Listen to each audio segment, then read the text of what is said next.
Bonjour, aujourd'hui on va commencer le TP numéro 2.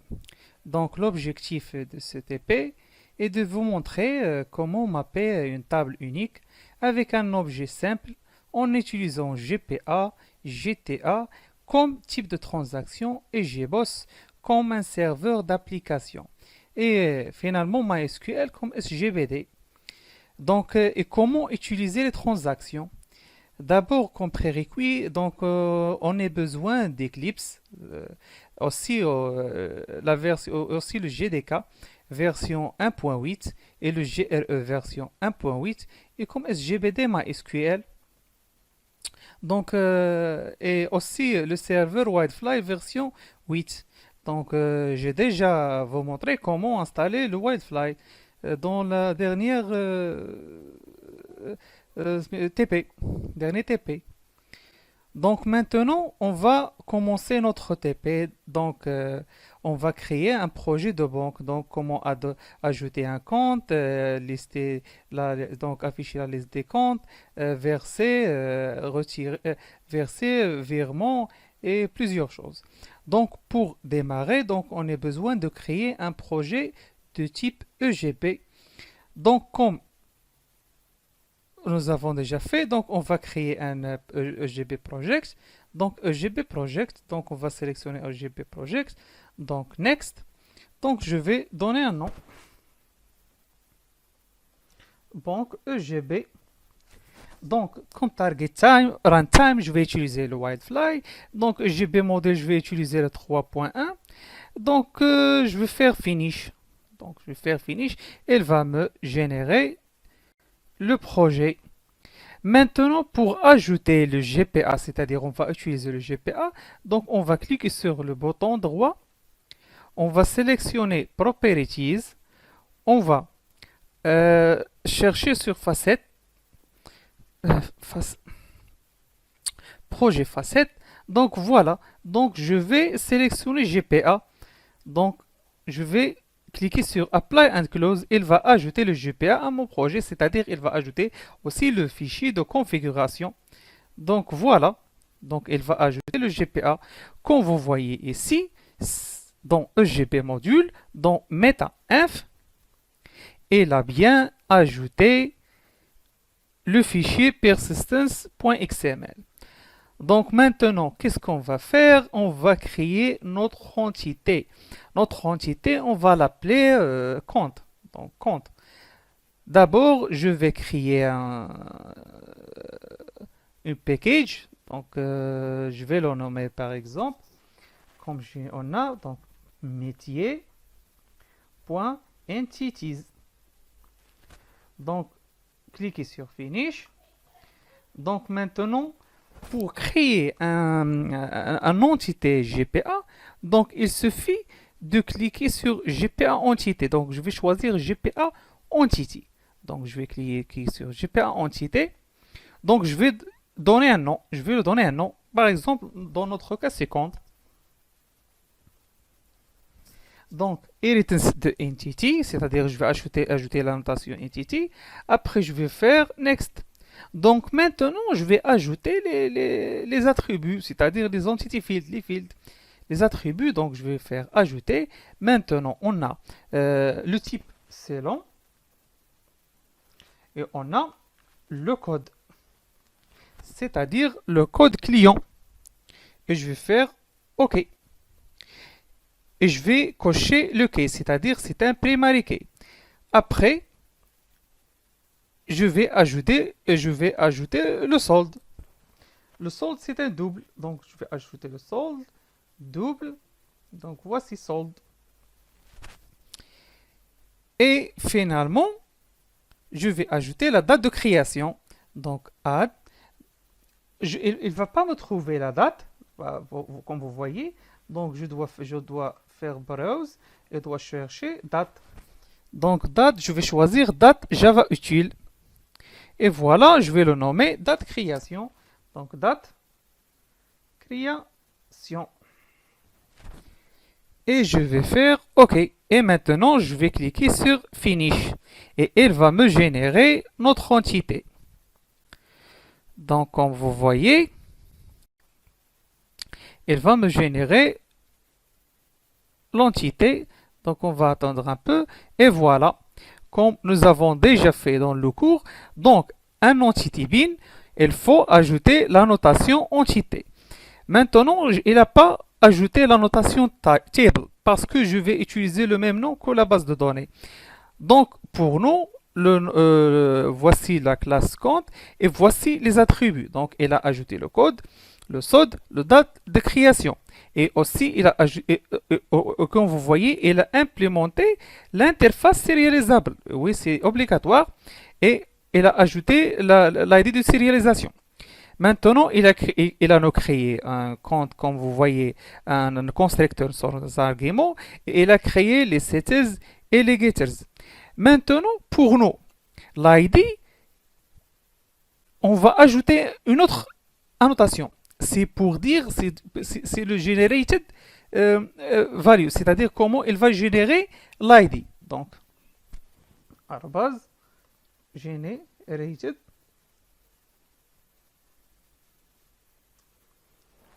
On va choisir generated value et on va choisir comme stratégie. Voici stratégie, on va choisir identité, c'est-à-dire auto-increment. Et on va, par exemple, on va ajouter un constructeur avec des arguments. Par exemple, constructeur using field. Je vais ajouter son argument, mais sans code. Donc, generate. Et voilà, il m'a généré le constructeur son argument. Et je vais ajouter la fonction toString. C'est juste pour afficher le compte. Donc, je vais le générer. Donc, toString. Donc, generate. Et voilà.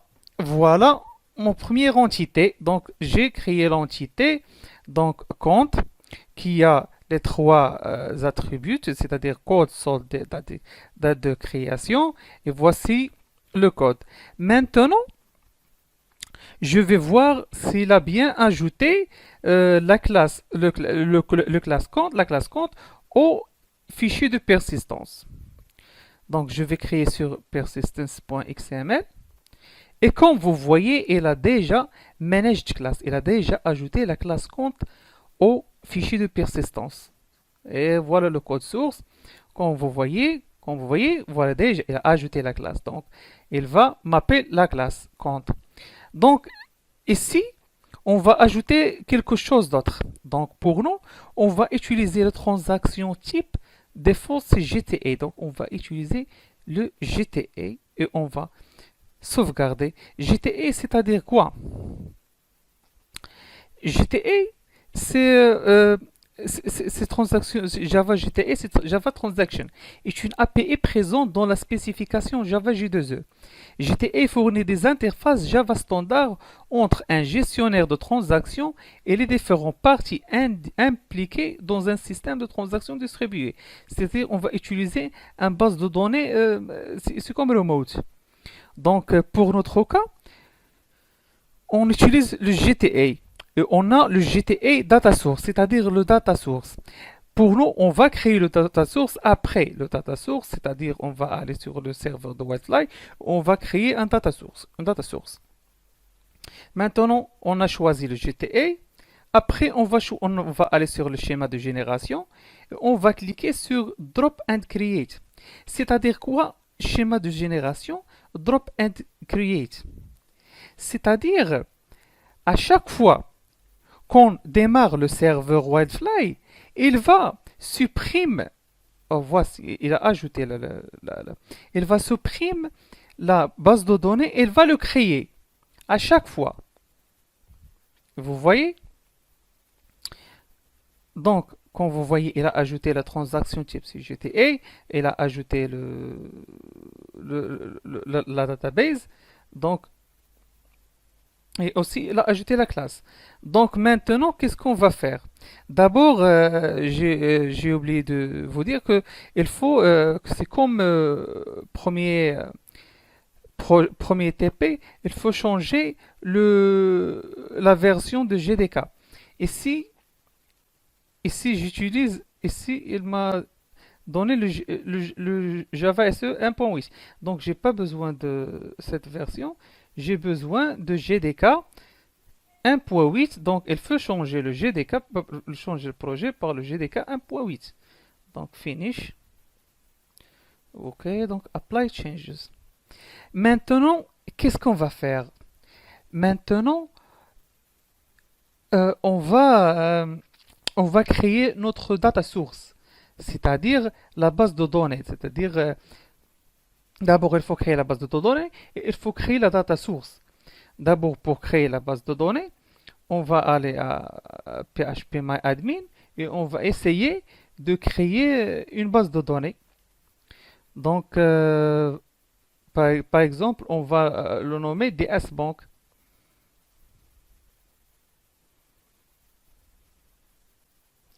Donc, DSBank. Et je vais créer la base de données.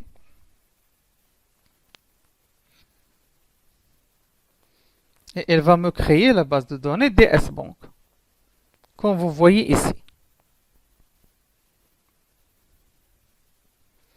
Maintenant, la prochaine étape,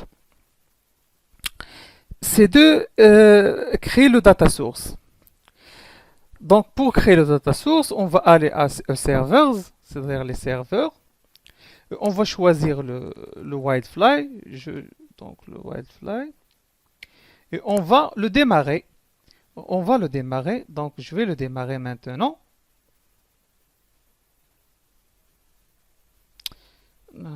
J'ai démarré le 16, le Wildfly 16, désolé, je vais l'arrêter maintenant.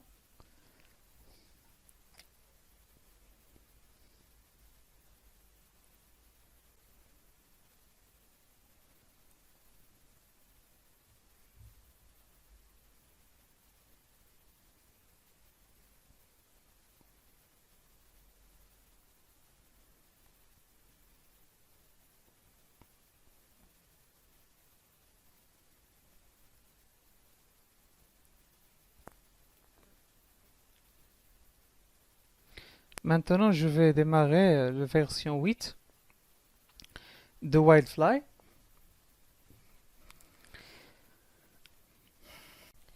Et donc, comme j'ai déjà dit, donc je vais lancer le serveur de Wildfly, donc la version 8. Donc, on va attendre un peu.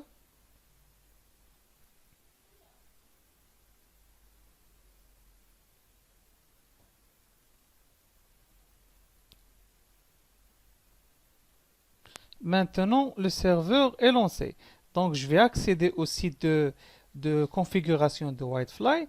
Donc, le site, c'est le localhost 2.999, le port 9990. Donc, donc il va pas vous montrer, il va pas vous donner cette page. Donc, dans un premier temps, il va vous demander de créer un utilisateur. Et après, donc, pour créer un utilisateur, il faut aller au dossier de l'installation de GBoss, de Wildfly. Pour moi, c'est Wildfly, c'est 8.2. Donc, je vais accéder au dossier bin. Après, je vais trouver le fichier adduser.bat. Donc, pour exécuter ce fichier-là, il faut ouvrir la boîte de commande CMD, de boîte de commande, en mode super utilisateur, c'est-à-dire en mode administrateur. C'est obligatoire. Donc, après, qu'est-ce que je dois faire? Donc, je dois lancer le script. Donc, donc, je vais accéder au site répertoire. Donc, CD. Et voilà. Donc, pour lancer le script, je vais taper add user-bat et je vais faire entrer. Donc, il va me demander de choisir le type du user. Donc, je vais donc choisir A, donc management user. Après, je vais choisir un username. Donc, pour vous, vous pouvez choisir n'importe ce que vous voulez. Donc, soit FSK, par exemple, FSK. Le password, choisir un password, par exemple. Et taper yes, c'est-à-dire yes. Donc, le password, c'est-à-dire retaper, réentrer le password. Donc, pour le groupe, juste taper entrée. Donc, taper yes et taper Yes.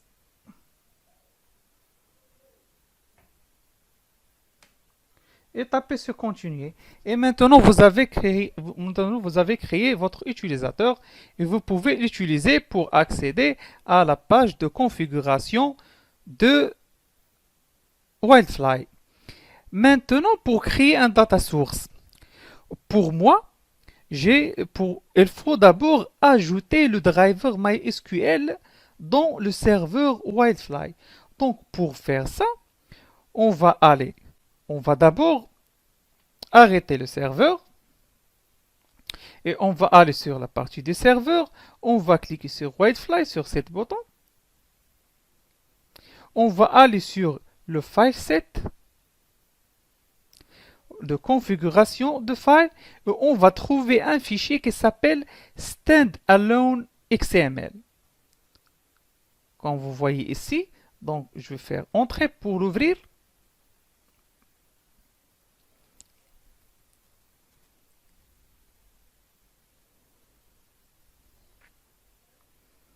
Donc il va ouvrir le fichier. Donc je vais chercher drivers et il va me donner les drivers que j'ai. Par défaut, il y a seulement le driver de H2, mais il n'y a pas le driver de MySQL. Donc pour vous, il faut ajouter cette driver. Donc il faut ajouter driver name est égal à MySQL au module comme MySQL et le driver class comme celui-ci. Donc j'ai déjà ça dans de l'ETP, donc vous pouvez juste faire copier-coller comme vous voyez ici.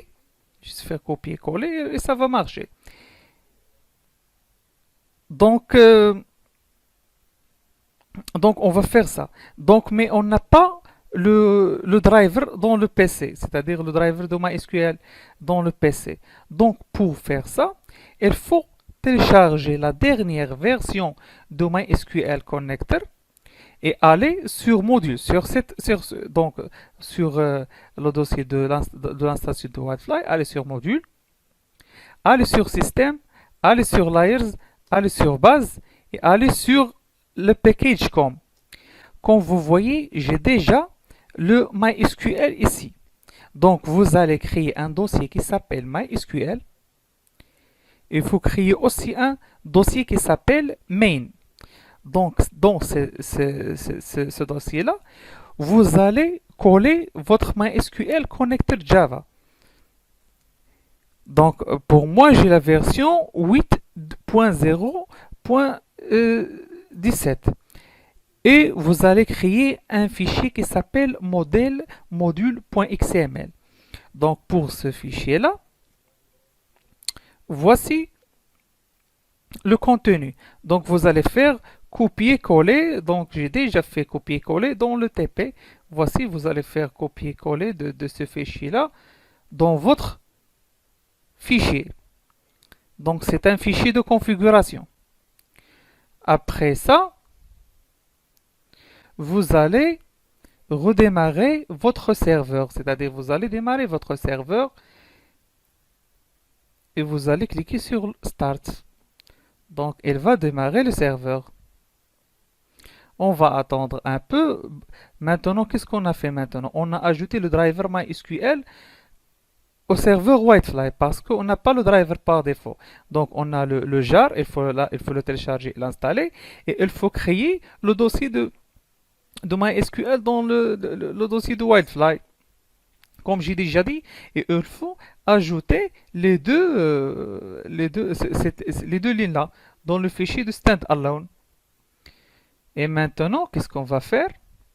On va aller au site de configuration. On va cliquer sur... D'abord, je vais actualiser. Donc, je vais créer maintenant. Je vais aller sur configuration, connector, donc data source.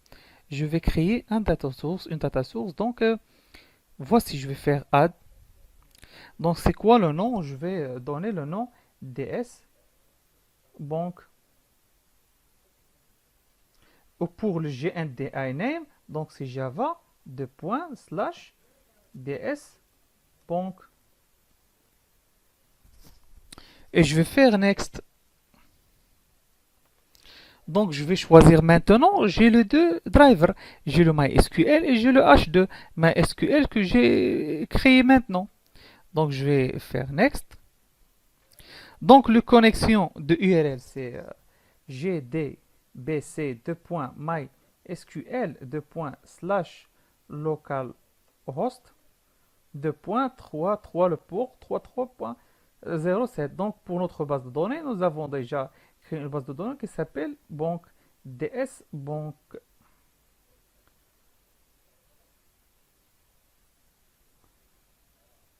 Pour le username, moi j'ai le root et le password c'est vide. Donc j'ai une erreur, donc je sais pas c'est quoi l'erreur.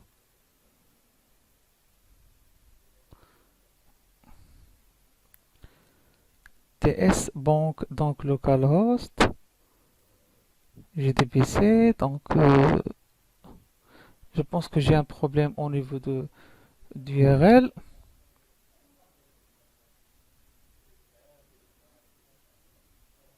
Oui, le problème au niveau d'URL, c'est de slash. Test maintenant. Et maintenant, successful connected to the database DS connection. Attends un peu. On va le faire maintenant. On va le refaire maintenant. Successfully created GDBS connection. Successfully. Donc, c'est avec succès. Donc, je vais faire done. Et maintenant, j'ai créé la data source. Donc, il faut le enable, il faut le activer parce que par défaut, c'est disable. Donc, on va l'activer maintenant. Donc, comme vous voyez, voici le GNDI. Donc, je vais utiliser ce lien-là dans notre application, c'est-à-dire dans le fichier persistence.xml.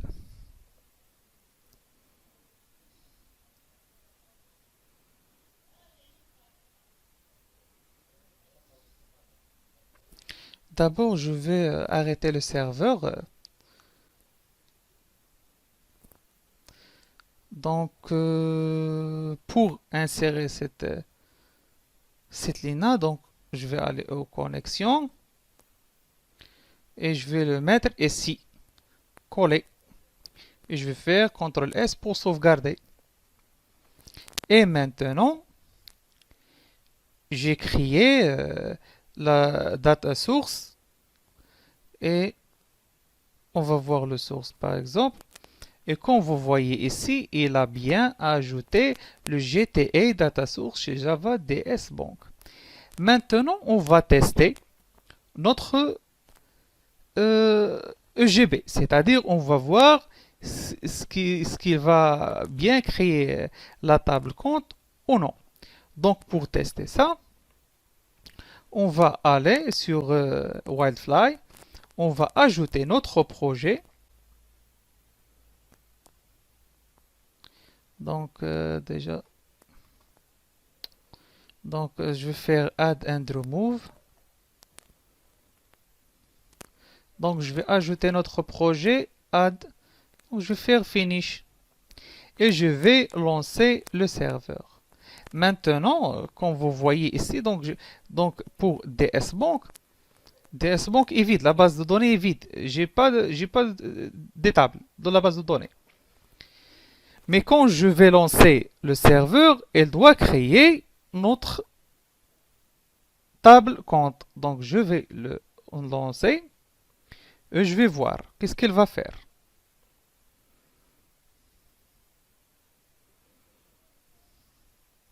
On va attendre un peu, donc il a bien démarré.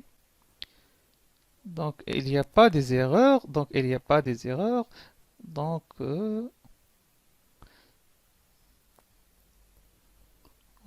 il n'y a pas des erreurs. Donc on va actualiser. Donc DS Bank.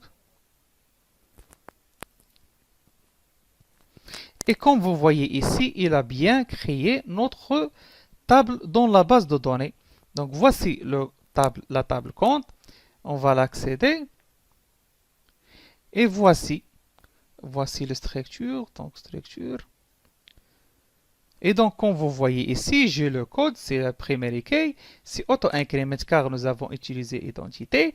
Nous avons la date de création, c'est datetime, et nous avons le solde. Donc maintenant, qu'est-ce qu'on va faire? C'est de créer les interfaces home, les interfaces remote et locales pour manipuler les données. C'est-à-dire, on va créer notre session bin pour manipuler les données. Donc, pour faire ça, donc, qu'est-ce qu'on va faire? D'abord, je vais arrêter le serveur et je vais créer les deux interfaces et le session bin. Donc, pour notre cas, qu'est-ce qu'on va faire? Maintenant, on va créer notre première interface remote. Donc, qu'est-ce qu'on va faire? Donc, on va créer une interface remote, par exemple, ici. Donc, je vais par exemple créer une interface qui s'appelle banque remote. Donc, une interface, voici une interface. Donc, je vais le nommer banque, banque remote. Donc, banque remote, donc je vais changer le package. J'ai un niveau de nom de package, mais c'est pas un problème. Donc, métier, donc, finish. Il va me créer notre interface. Donc, je vais ajouter la notation remote pour dire que c'est une interface remote. Donc, EGB remote. Donc pour les fonctions qu'on va l'implémenter, donc on a plusieurs fonctions. Donc, je vais faire seulement copier-coller des fonctions. Donc, c'est la définition des fonctions.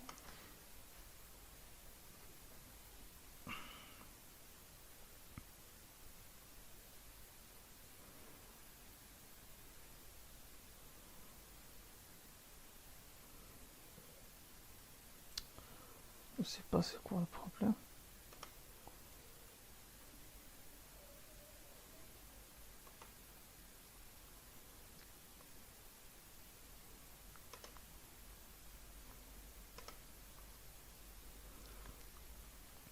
Donc, je vais compte, le compte métier. Donc, de la même façon, je vais ajouter les indépendants. Donc, Java utile.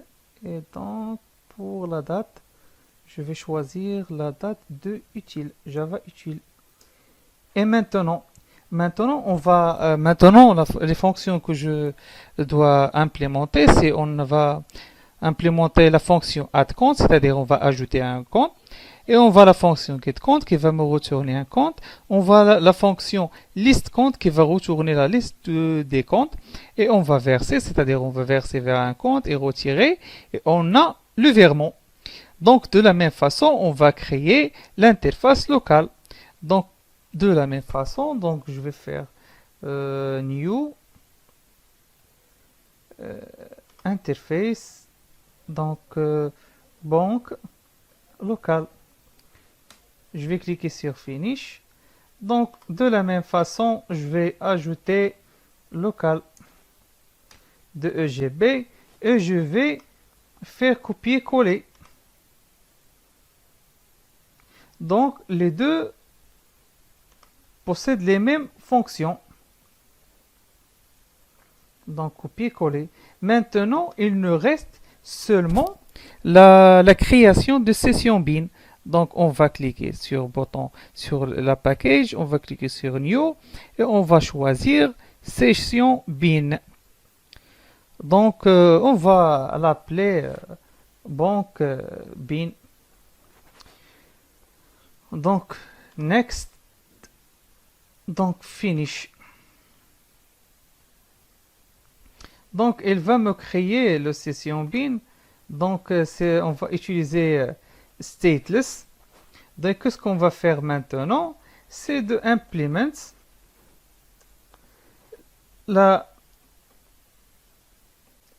l'interface remote et l'interface locale. Donc, on va implémenter les deux interfaces. Donc, voilà. Donc, maintenant, on va implémenter les interfaces. Mais d'abord, il faut connaître quelque chose. Donc, par défaut, il faut connaître quelque chose. Par défaut, la gestion des transactions. Il y a deux types de transactions. C'est le transaction, si vous utilisez le type de transaction container, donc, alors vous laissez le conteneur lui-même gérer les transactions. Le conteneur valide, commit, annule, rollback les transactions. Vous pouvez contrôler les comportements de vos transactions, plus précisément la propagation des transactions, et en notant les méthodes avec Transaction Management Attribute. Donc, si on a deux types de transactions, on a le bin et on a le container. Le container, c'est-à-dire le conteneur EGB qui va gérer les transactions. Mais si on utilise le bin, dans ce cas, le développeur qui va begin, c'est-à-dire qui va démarrer la transaction et annuler. Donc, dans ce cas, vous devez faire la transaction, vous devez faire la démarcation des transactions, c'est-à-dire start, commit, rollback, vous-même, explicitement, en obtenant l'interface user transaction. Donc, qu'est-ce qu'on va faire maintenant? Si on va utiliser le bin, c'est-à-dire le transaction type bin. Donc, pour nous, donc, qu'est-ce qu'on va faire maintenant? Si on va utiliser, si on va ajouter transaction management et comme valeur, on va donner bin. Par défaut, c'est le container qui va le gérer. Je vais vous dire pourquoi on utilise bin. Donc, d'abord, il faut instancier notre entity manager. Notre entity manager, donc notre entity manager, c'est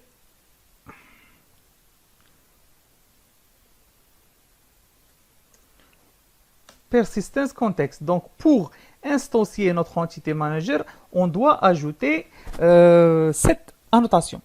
Par défaut, cette annotation accepte, on peut pas donner un attribut, mais on peut le donner. Par exemple, ici, j'ai donné unit name. Par exemple, unit name, c'est-à-dire quoi le unit name? On trouve l'unit name, c'est-à-dire le nom de l'unit name dans le fichier de persistence. Ici, le persistence unit, c'est le name, ici, c'est le banc EGB. Je peux utiliser ici, donc je peux utiliser ici. Je peux l'ajouter, c'est-à-dire, je vais ajouter l'unit name. Donc, pour l'unit name, je vais donner le nom de banque EGB. Donc, c'est-à-dire, il va choisir cette unit name parce que je peux avoir plusieurs unit names. Mais ici, on a seulement une seule unit name, donc une seule unit, persistent unit. Donc, j'ai pas besoin de spécifier le nom de l'unité. Donc, seulement persistent context. Ok? D'accord. Qu'est-ce qu'on va faire maintenant? C'est qu'on va maintenant implémenter les fonctions. Par exemple, maintenant, on va commencer par la fonction addCount.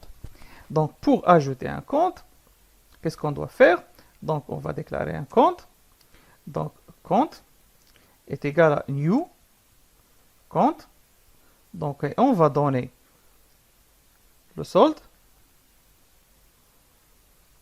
et la date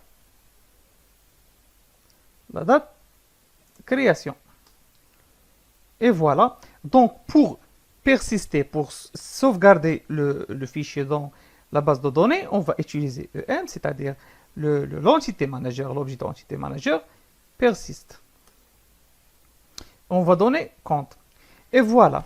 Le problème ici, c'est ça la différence entre le bin, le type de transaction entre le bin et entre container.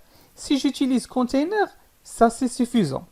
Mais si j'utilise le bin, je dois ajouter la notation transactionnelle. C'est-à-dire, je démarre la transaction et je vais l'arrêter. Donc, il faut toujours, si vous allez faire un commit ou quelque chose comme ça, il faut ajouter la notation transactionnelle. C'est ça la différence. Si j'utilise le container, ici, je ne vais pas l'utiliser. Donc, maintenant, j'ai ajouté le compte. Donc, je vais retourner le compte. Et voilà. Maintenant, je vais get compte, c'est-à-dire il faut que je retourne un compte. Donc, pour faire ça, qu'est-ce que je dois faire? C'est simple, c'est que je vais faire em.find class. Ici, c'est la classe, donc je veux un client, c'est-à-dire client.class. Je vais le trouver par quoi? Par le code. Il va me retourner return em.client.find. Mais d'abord,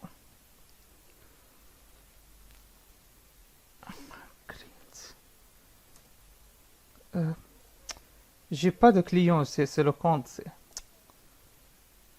compte. Ok?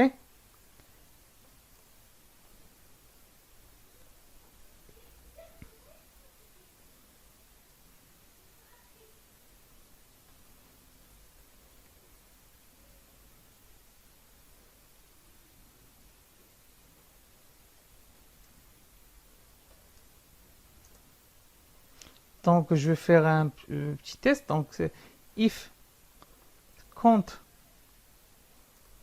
est égal à nul, c'est-à-dire throw new runtime exception.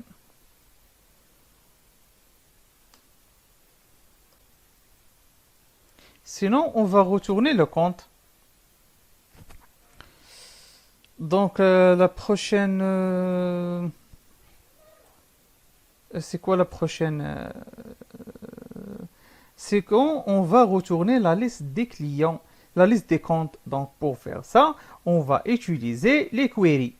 Donc qu'est-ce qu'on va faire?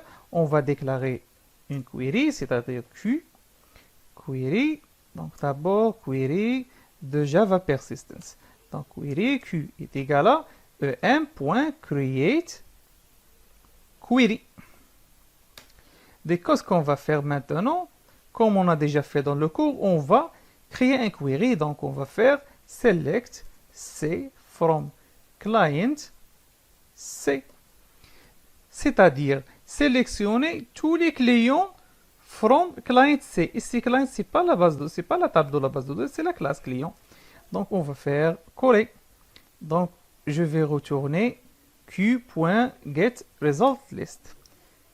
Et je vais sauvegarder le fichier. Maintenant, c'est de verser un montant. Donc, c'est simple. Donc, qu'est-ce que je vais faire? C'est de c'est de compte est égal à. Donc, je get compte. Je vais utiliser la fonction getCount que j'ai déjà créée. GetCount, donc je vais le donner le code. Maintenant, j'ai le compte. Qu'est-ce que je vais faire? Donc, compte.set sold. Qu'est-ce que je vais faire? C'est sold est égal à compte.getSold d'abord, plus le montant. Et maintenant,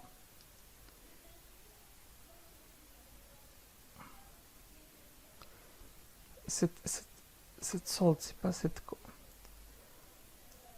sold. Et maintenant, j'ai fait cette sold. Exactement. Maintenant, pour retirer, de la même façon, donc je vais obtenir d'abord le compte. Après, je vais voir. Donc, if compte.getSold est inférieur au MT, c'est-à-dire au montant, qu'est-ce qu'on va faire? On va throw new runtime exception.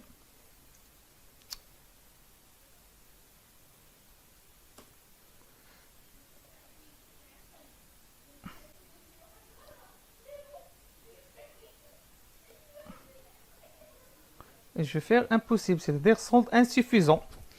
Sinon, qu'est-ce que je vais faire? Je vais faire compte.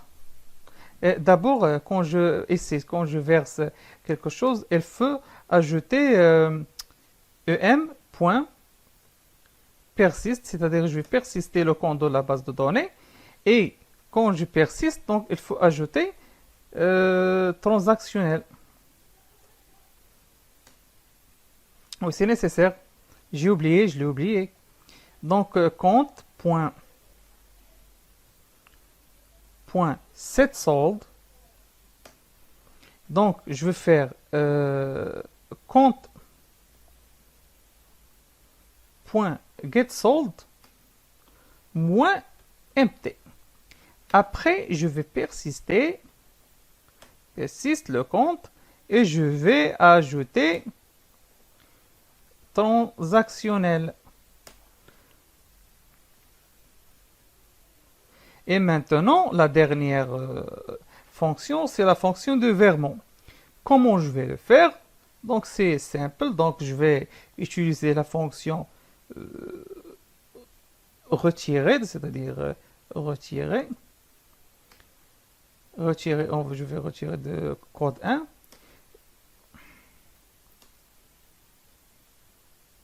Et je vais verser au code 2. Et c'est ça, et c'est ça. Et maintenant, nous avons créé notre bin qui va implémenter, qui va utiliser les entités. Donc maintenant, qu'est-ce que nous reste? C'est de déployer le projet.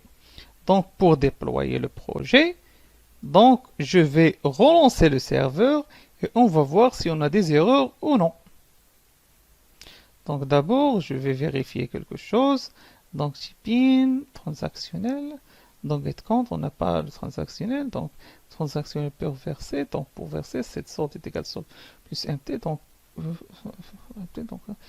on va faire. Donc je vais lancer le serveur maintenant. Si on a des erreurs, elle va l'afficher.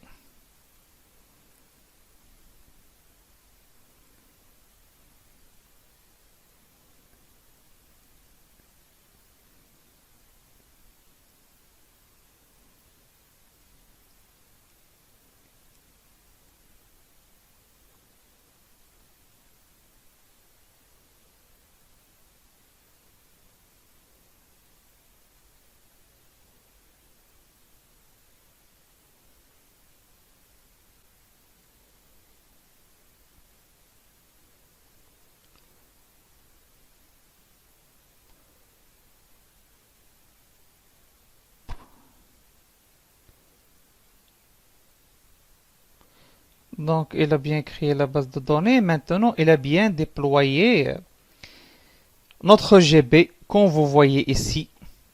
Et voilà le lien de l'export. Voilà, exporte le lien. Maintenant, on va tester si ça marche ou pas. Donc, on va créer une application pour tester, c'est-à-dire le côté de client. Maintenant, on va créer l'application côté client. Donc pour faire ça, donc on va créer un Java project. Donc on va le nommer par exemple client EGP. Donc je vais choisir comme spécifique GRE, donc je vais choisir GRE version 1.8. Donc je vais taper finish. Donc il va me créer le client EGP. Donc d'abord il faut faire comme dans le premier TP. Donc il faut ajouter le projet banque EB sur le path build path de notre projet. Donc on va aller faire propriété, on va aller sur Java build path et on va ajouter sur la partie du projet, on va ajouter notre projet. On va cliquer sur OK. Et aussi on va ajouter les deux librairies, c'est-à-dire les deux jars dans notre projet. Donc on va faire add external jar. Et on va ajouter les deux projets, par exemple, dans notre cas, c'est JBoss client et JBoss client, donc ouvrir. Après, je vais taper sur Apply and Close. Donc d'abord, je vais créer un classe pour tester les choses. Donc un classe simple de Java, donc je vais faire test. Donc, avec une fonction de public void main, donc finish. Donc maintenant, d'abord, il faut qu'on crée les deux fichiers, c'est-à-dire le fichier de gdi.properties et le fichier de gboss. Donc je vais créer les deux fichiers d'abord. Donc je vais créer un fichier, c'est-à-dire file. Donc file, next. Donc copier. Non, c'est pas ça. Le nom c'est gd1 properties. Donc gd1 properties, donc finish. Donc je vais copier la valeur de cet attribut là dans cette fichier là et je vais faire coller. Et après je vais créer l'autre fichier, c'est de gboss, la configuration de gboss. Donc gboss, donc je vais le alors donc file, donc next, ce sont les deux fichiers de la configuration de gboss. Donc finish et je vais faire copier-coller de cette fichier là, ce fichier là. Donc et voici, j'ai créé les deux fichiers de configuration. Maintenant on va tester notre application. Donc pour faire ça, donc d'abord comme dans le premier partie de notre TP, donc il faut déclarer le contexte. Donc le contexte de Java naming, on va le nommer par exemple ctx qui prend la valeur nulle. Et on va déclarer aussi, donc pour notre cas, donc on va déclarer notre banque remote, c'est-à-dire banque remote. On va l'appeler remote, qui va prendre nulle par défaut. Donc on va tester maintenant notre application. Donc on va faire try, on va faire catch. Donc ici c'est type exception. Donc e.print stack.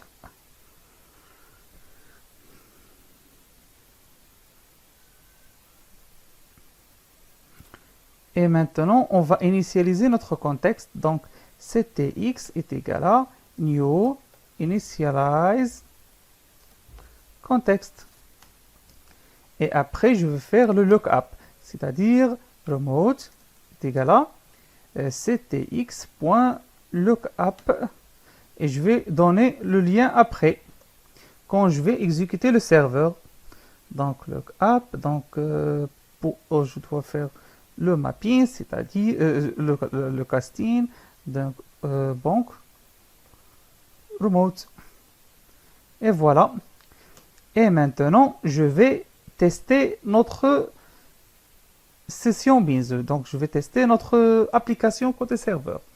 Donc d'abord je vais créer deux comptes clients. Donc comment je vais faire?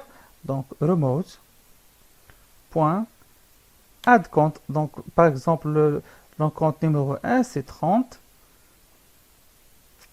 et donc le solde c'est 30, la date de création, mais d'abord pour la date il faut que je déclare simple date format, donc SDF est égal à new simple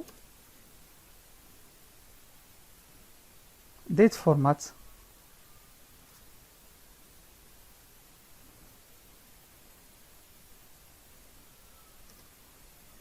Donc il va prendre le format suivant, donc c'est dd.mm./yy sans date, donc la date. Donc pour la date, je vais faire par exemple sdf.parse et je vais donner la date par exemple 24/08 et 2021. Et je vais créer un autre compte. C'est par exemple qui va prendre 250 et va prendre la date par exemple 23. Et maintenant je vais verser quelque chose, par exemple, je vais vers un virement, donc remote, point, par exemple, virement de, de l'ID, c'est-à-dire l'ID 1, vers le compte de l'ID 2. Donc donc ici, c'est compte. Et après, je vais retourner, je vais afficher la liste des comptes que j'ai. Donc je vais faire par exemple liste des comptes. La liste des comptes. Donc compte est égal à remote.list compte. Elle va me retourner la liste des comptes et je dois donc maintenant je dois parcourir et afficher la liste des comptes. Donc for compte dans la liste des comptes, je vais l'afficher. Donc ciseaux out compte. Il va m'afficher le compte ici parce que j'ai déjà déclaré, j'ai déjà implémenté la fonction toString. Maintenant, on va tester si ça marche ou pas. Donc, je vais lancer d'abord le serveur. Donc, je vais lancer le serveur. Donc, je vais le lancer maintenant.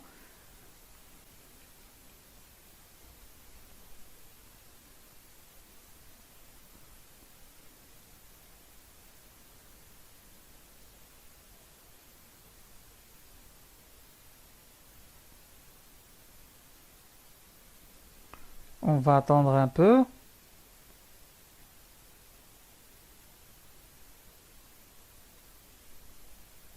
Parce qu'on a besoin de le lien, l'URL de GB.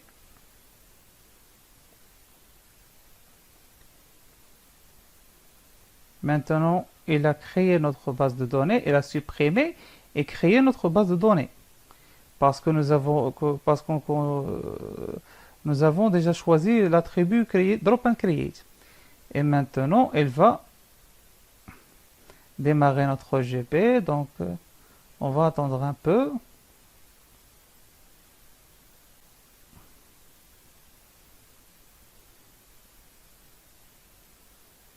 Donc, pour notre cas, donc, on va choisir le export, c'est-à-dire cet export, voici, c'est ce lien-là. Ce lien-là, donc je vais faire copier, aller sur le lookup, donc je vais mettre EGB, et voici le lien. Maintenant, on va tester si ça marche ou pas. Donc, je vais lancer le programme, Java Application, donc OK. Et on va voir si ça marche ou pas.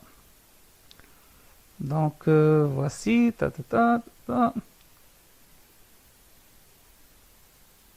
Donc, on a un problème. On va voir c'est quoi le problème.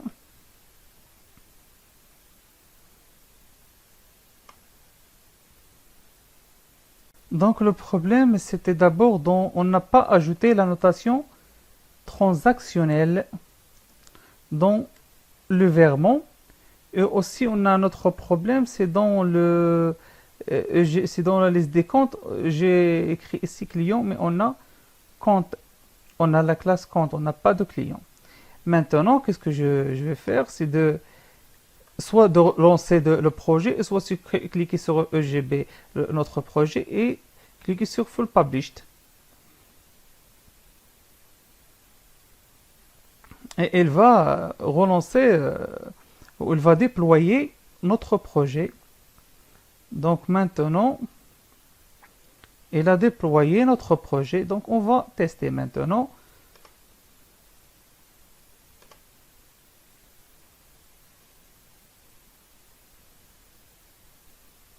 Et comme vous voyez que ça marche.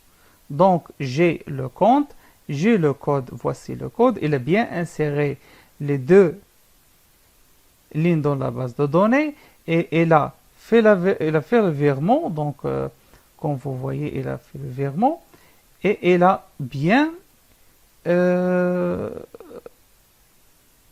affiché notre compte, les comptes que j'ai dans la base de données.